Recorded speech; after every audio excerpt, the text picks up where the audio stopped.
दोस्तों, तारीख 18 नवंबर साल 1962, जगह लद्दाख की चुशूल घाटी। 13 कुमाऊं बटालियन की सी कंपनी के 124 जवान इस बर्फीले सेक्टर में भारत की पहरेदारी कर रहे थे।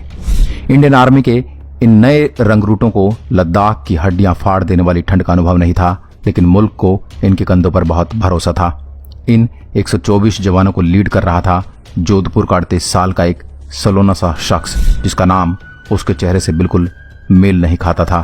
Shaitan Singh, major Shaitan Singh, lieutenant colonel हेम सिंह का बेटा।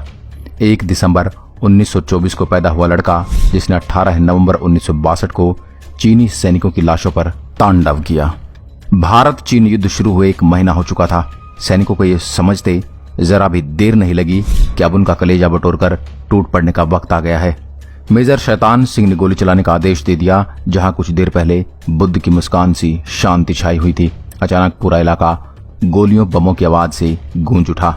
मगर चंद मिनट बीतते ही भारतीय सैनिक समझ गए कि ये जाल है चीनी सेना का फैलाया हुआ। चीन की पीपल्स लिबरेशन आर्मी ने अपने सैनिक न भेजकर पहले कई याक के गोलों में लालटेन बांधकर उन्हें भारत की ओर भेजा था। उस अंधेरे में एक बार में समझना मुश्किल था कि सामने जानवर है या सैनिक। चीन ने ऐसा क्यों किया था? क्योंकि उसे पता था कि चुशूल घाटी पर भारत के पास बहुत सैनिक नहीं हैं और उनके पास हथियार तो और भी कम हैं। हमारे सैनिकों के उलट चीनी सैनिक लद्दाख की ठंड से लड़ने की पूरी तैयारी में थे। वो भारी तादाद में हथियार लाए थे। भारतीय सैनिक के पास जो बंदूकें थी वो सेकेंड वर्ल्ड वार के समय बेकार मान ली गई थी। उनके पास सिर्फ लाइट मशीन गन्स, LMG और 303 राइफलें थी। ये राइफल एक बार में एक ही गोली ताकती थी। भारत के 124 सैनिकों पर चढ़ाई करने के लिए चीन ने 3000 से ज्यादा सैनिक भेजे थे। सुबह करीब 5:30 बजे चीनी सैनिकों ने बंदूक और मोर्टार के साथ भारतीय सैनिकों पर हमला बोल दिया। मेजर शैतान सिंह ने अपने वायरलेस पर सीनियर ऑफिसर से मदद मांगी। उन्हें जवाब मिला कि अभी मदद पहुंचाए जाने की बिल्कुल गुंजाइश नहीं है और वो बाकी सैनिकों के साथ पीछे हट जाएं। उस समय इंडियन आर्मी की प्राथमिकता अपने जवानों की जान बचाना था। शैतान सिंह का दिल नहीं माना। चौकी छोड़ने का मतलब था हार मान लेना, और शैतान सिंह 18 नवंबर को हार मानने वाले नहीं थे। उन्होंने सैनिकों के साथ मीटिंग की। उन्होंने अलग अलग ग्रुप में बांटकर अलग अलग जगहों पर तैनात किया और फिर चीनी सैनिकों को मारना शुरू किया। बिना कवर के यूं एक दूसरे जगह जाने के चलते उन्हें कई गोलियां लगी। कुछ घंटों के बाद कई सैनिक शहीद हो चुके थे, लेकिन खून में सने मेजर शैतान सिंह की आंखें देखकर कोई सैनिक पीछे नहीं हटा। मेजर के बुरी तरह घायल होने पर 2 सैनिक उन्हें बर्फीली चट्टान के पीछे ले गए। नीचे जाकर मेडिकल हेल्प लेने को कहा, लेकिन मेजर ने मना कर दिया। उल्टा उन्होंने मशीन गन मंगाई। एक मशीन गन के ट्रिगर से रस्सी बांधकर उसका दूसरा सिरा अपने पैर से बांध लिया और एक बंदूक हाथ में ली। लड़ते रहे, मारते रहे। जब सैनिकों के पास असला खत्म हो गया तो उन्होंने हाथों से लड़ना शुरू किया। 124 में से 114 जवान शहीद हो गए थे।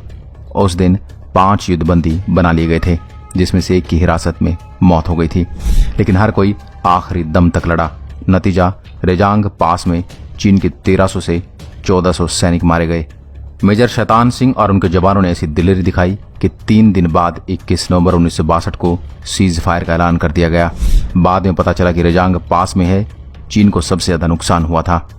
मेजर शैतान सिंह को कब मौत ने अपने आगोश में ले लिया नहीं पता चला।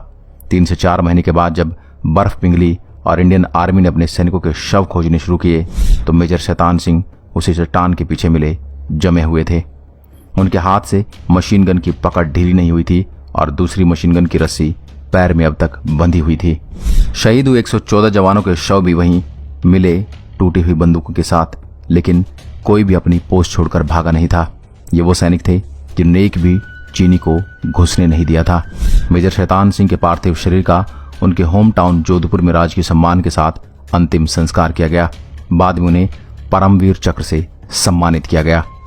साल 1980 के दशक में भारत सरकार के शिपिंग कॉरपोरेशन ने एक क्रूड ऑयल टैंकर को मेजर शैतान सिंह का नाम दिया था, जिसने 25 वर्षों तक भारत की सेवा की।